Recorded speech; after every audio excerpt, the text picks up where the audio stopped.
اولین راه من بیرون از بوسنه و هرزگوینا همون زیارت ایران بود. اونجا در تهران روز جمعه اولین بار در زندگی خودم نماز جمعه خوندم. این چیزی عجیبی برای من بود. هیچ وقت نماز جمعه در بوسنه نخوندم. هیچ وقت. و همون احساس چقدر هزار آقایان هست نماز میخونند و چقدر خانم‌ها و همون چادر سفیدی بغل من نماز میخونند،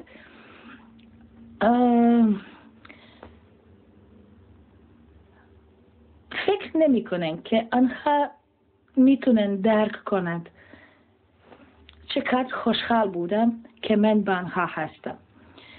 خانم که بغل من نماز خوند یک خانم پیر، چاک، عینک داشت، خیلی صورتش زیبا بود.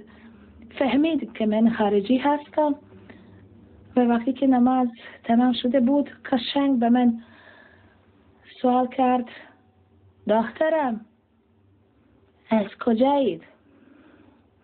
من بهش گفتم من از بوسنه هستم.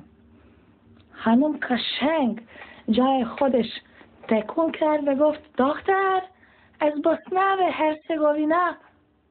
گفتم آره از بوسنه و هرزگوینا.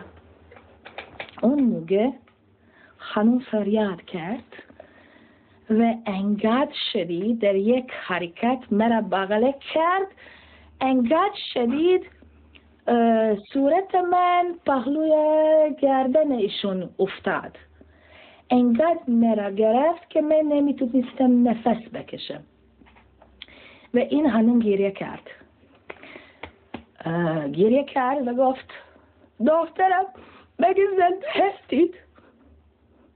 چجوری رسیدید اینجا؟ چطور رسیدید؟ خانوادت زنده است؟ نمیتونستم نفس بکشم، نمیخواست بهش بگویم، نمیتونستم حرکت کنم. خانم‌های دیگر دور ما جمع شدند و سوال کرده: خانم چی شده است؟ خانم چرا فریاد میکنید؟ اون خانم اولین بار یک مقدار مرا دور کرد از تن خودش و گفت: ببین دخترم رسید، این دختر منه. من میدونستم که من دختر ایشون نیستم، اما میخواستم زبون خودم بکشم.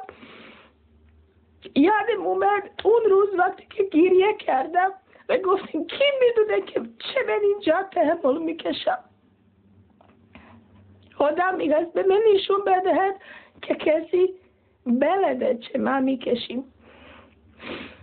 میخواست به من نشون بده که کسی میدونست و واقعا احساس داشت و واقعا نشون داد که همه مسلمانان یک تن هستند، که من واقعا دختر این خانم هستم. من اسم ایشون نمیشناسم، نمیدونم